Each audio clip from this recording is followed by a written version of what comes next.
우리에게 주시는 하나님의 말씀은 스가랴 7장 1절부터 14절까지의 말씀입니다. 환상을 통한 메시지가 끝이 나고 7장과 8장에서는 성전을 지을 것이다, 회복할 것이다 라는 동일한 메시지가 선포되고 있는데요.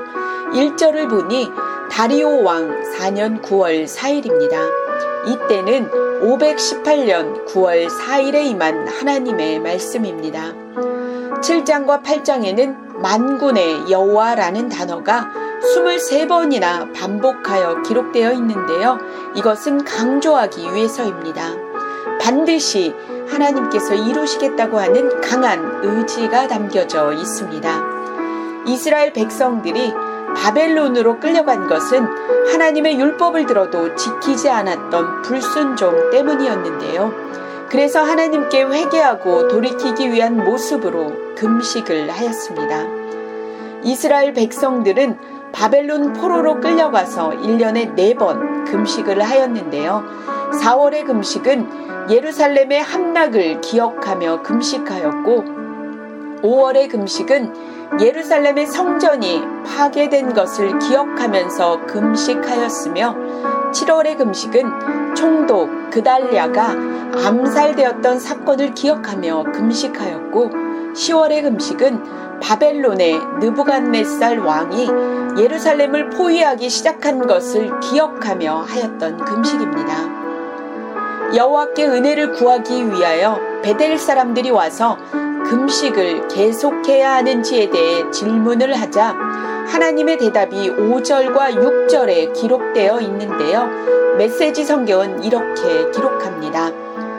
너희는 과거 70년 동안 5째 달과 7째 달에 금식의 날을 정하여 지켜왔다. 그런데 너희가 정말 나를 위해 그 일을 했느냐? 축제일들을 지킨 것이 정말 나를 위한 일이었느냐? 아니었다.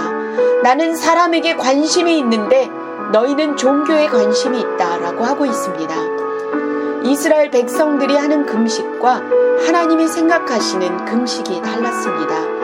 이들의 금식은 하나님이 원하시는 온전한 금식이 아니었습니다. 그럼 진정한 금식이 무엇일까요? 율법에 대한 순종인데요. 9절에서 공정한 재판을 하는 것입니다. 서로 관용과 자비를 베푸는 것입니다. 10절에 과부와 고아와 나그네와 가난한 사람들에게 착취하지 않고 동족끼리 서로 해치지 않는 것입니다. 이사야 58장에도 하나님께서 기뻐하시는 금식에 대해 기록되어 있는데요. 단지 음식을 먹지 않는 것이 아니라 악한 결박을 풀어주고 멍에의 줄을 끊어주며 압제당하는 자를 자유롭게 해주는 것이 하나님께서 기뻐하시는 금식입니다. 하나님께서 기뻐하시는 금식은 공의와 정의를 흐르게 하는 것입니다. 이스라엘 백성들이 여호와의 말씀을 듣지 않고 순종하지 않았기 때문에 바벨론 포로로 가는 심판을 받았고, 회개의 모습으로 금식을 하였는데, 금식의 모습에서도 이들은 하나님께서 진정으로 기뻐하시는 모습이라기보다는 종교행위로 보여지는 것에 치중하고 있음을 알 수 있습니다.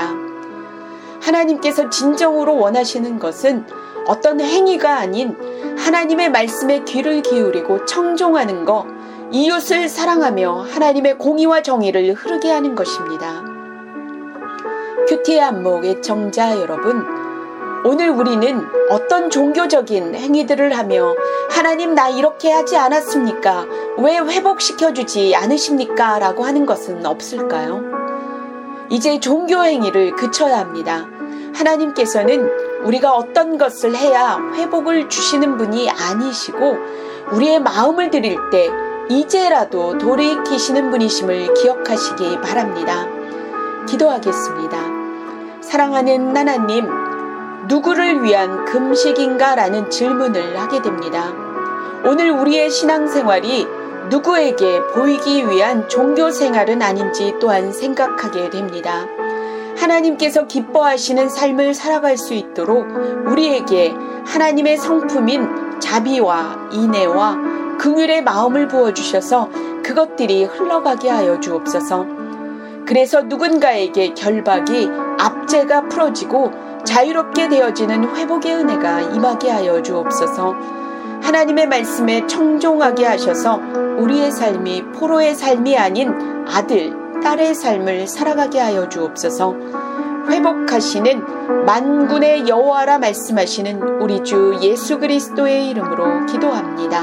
아멘.